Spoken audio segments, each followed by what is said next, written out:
Teenagers! Yeah, so I drew lucky number 1. Yeah, I don't know, I'm a little nervous.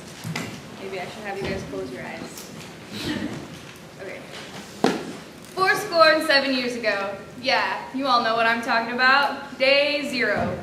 On that day, we took a step, or should I say a leap, onto a new, unfamiliar path towards success. We left behind our old habits, along with our cellular devices, skinny jeans, and most importantly, our families. We did this in hopes of becoming better people. And oh yeah, that's exactly what happened. Albert Einstein observed, "The significant problems we face cannot be solved at the same level of thinking we were at when we created them." This observation applies to the way the Academy has changed our thinking levels and thereby changed our lives. IDYCA has created for us all the essential foundation to long-term personal and interpersonal growth by implementing and cementing core values like honesty, integrity, and respect.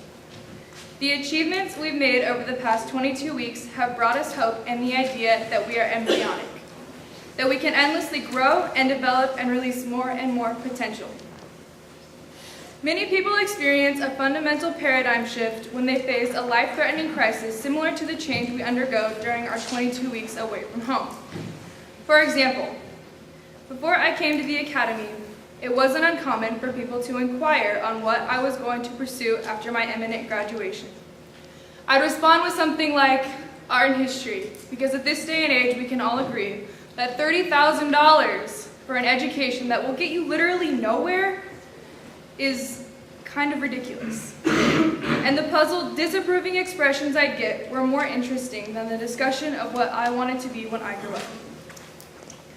The habit to dodge matters of my own success regarding the habit to dodge matters regarding my future beyond what party to go to this weekend became a vestigial reflex. 22 weeks later, ask me that same question. Ask any of my peers that same question, and I guarantee their answers will start with something more like, take a seat, because this could take a moment. For the first time, we're excited for life.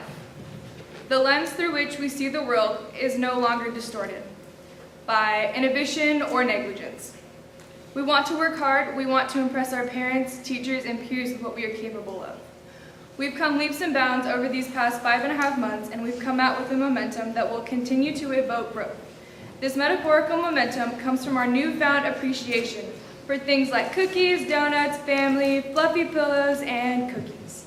This momentum allows us to enjoy life in its most organic form. This idea ties back to that fundamental paradigm shift we take on. We're changed people eager to make our dreams come true. There's been good times, bad times, and times everywhere in between. Acclimation sucked. A lot. However, the further we progressed into the program, the easier it got. Like learning to drive or ride a bike, the bizarre rules became a second nature. Shell shock wore off, and we got into a routine. Waking up at 0500, doing burpees to go pee, Cadet Senior Airmen requesting permission to speak, became more and more normal. Eventually, the routine became so ingrained that the slightest alteration in the schedule would knock us off our rockers. Switch up chat times, cancel PT, new cadre, even the littlest change would just totally throw us off. I remember when Tech Sergeant Munlin got hired. Everybody called him Ken because he looks like Barbie. At first he was intimidating and mildly unpleasant. He freaked us out one time. He worked 3 days straight, and I'm saying like 72 hours continuous. He helped improve our flight by astronomical amounts and made us strive not to be sorry, but to be better. For that, I want to say thank you for helping us secure that motivation. The Academy has taught us the payoff of hard work. Aristotle determined the nature of any breathing organism is to follow pleasure and avoid pain. Likewise, it's incredibly easy to succumb to the debauchery of everyday life, and thus fall short of our long-term goals. One of the many pitfalls we were vulnerable to 22 weeks ago. So what's changed? We're future-oriented.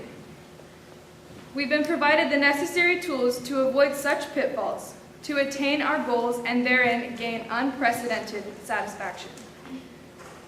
They say it's lonely at the top, and they're absolutely right, but the glory of it is something we're no longer naive to. Freudian psychology postulates, whatever happens to you as a child shapes your character and personality and governs your whole life. The limits and parameters are set, and there's basically nothing you can do about it. In essence, your destiny is determined before you can tie your own shoes. Many, if not every last one of us, used some version of this philosophy to scoot around challenges. Chances are some of us sincerely believed that we were at some disadvantage, but deep down, the majority of us have always had that little voice in the back of our heads calling out, BS, BS.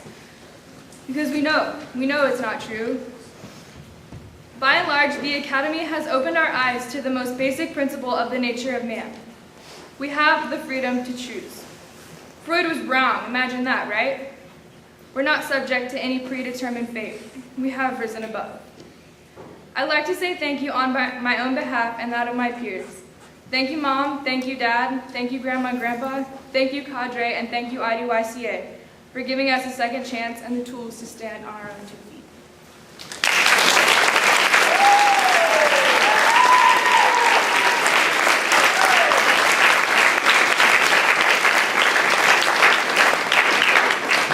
Alrighty, next up is the one and only Miss Katie Baez.